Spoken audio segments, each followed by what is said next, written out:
Hello，我是小金，今天要讲一个有关于神秘信件的故事。美国一名前华盛顿邮报的记者泰德·格普，他拿到了外公生前留下的皮箱，发现里面竟然有上百封的信，都是在写自己过得有多惨，或者是已经到了穷途末路了。而且呢，这个写信的日期都是落在1933年的12月18号。这到底是怎么一回事呢？写信来的甚至不乏大富豪，其中一位就是乔治·曼诺。他在俄亥俄州的坎顿，当年是福特汽车的经销商，也很关心公众福祉，在当地呢算是个知名的企业家。但是就在1929年经济大萧条爆发，股票市场大崩盘之后呢，曼诺从坐拥豪宅游艇的汽车大亨一夜翻车，沦落到必须靠社会救济金来维生。一家人呢就搬到公寓地下室来居住。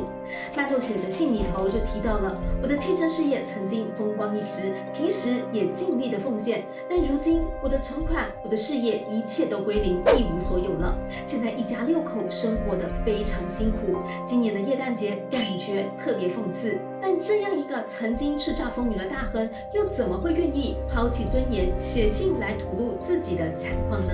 原来就是这个广告啊！当地的报纸《坎顿报》出现这一则小广告，说是要给白领人士的，上面写：如果明天都不知道要吃什么了，愿不愿意接受慈善机构的帮助呢？刊登者还说，我可以帮助50个到75个家庭，让大家有个快乐的耶诞节。而提出援助要求的人或家庭不会被揭露身份，大家也不会知道我究竟是谁。请写信给巴维朵先生，说明你真实的状况，你的援助就会立刻寄出去。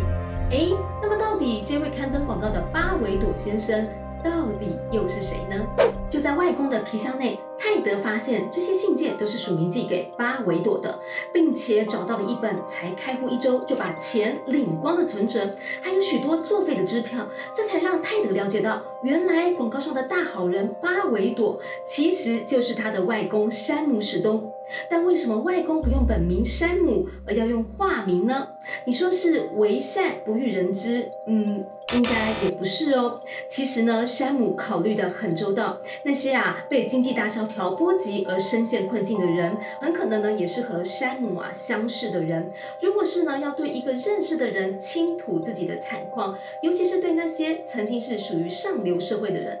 这应该是很难拉得下脸来的。所以山姆才决定要化名隐瞒自己的身份，让写信来的人不至于觉得难堪又尴尬。但山姆的慷慨解囊又为何特别是针对白领人士呢？话说山姆会这么做，很可能是与他的遭遇有关。山姆呢，在大萧条之前就遇上了经济困顿了，很幸运的上游供应商愿意让他赊债欠货款，才没有让他生意倒闭。接着山姆花了3年的时间拼命努力工作，他的服饰店还推出了买西装送裤子的大放送优惠，想办法让生意好转。可能就是因为他也从高处跌下来，吃过这样的苦，很懂得当中的挣扎与辛酸，这让来自罗马尼亚犹太移民的山姆更想要去对这些白领人士伸出援手。但是接受到巴维朵每斤5块钱的耶诞礼物后，这些人的命运就扭转了吗？刚刚说的汽车大亨曼诺在收到5美元后，又写信来谢谢巴维朵先生，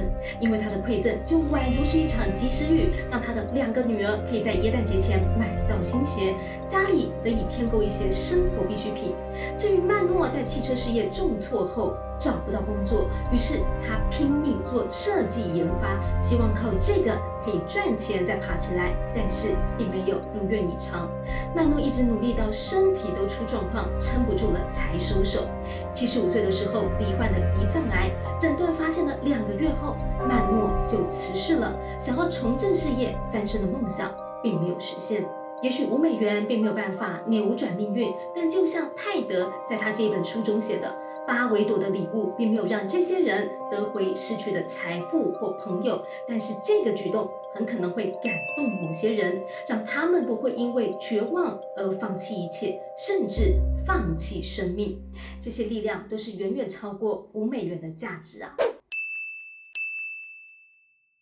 是不是由衷的敬佩巴维朵先生的善举呢？相信他的5块钱美元，让许多家庭都在黑暗中度过了一个温暖的耶诞节。欢迎把这个故事也分享给你的朋友喽，也欢迎订阅小金的频道。咱们下次见，拜拜。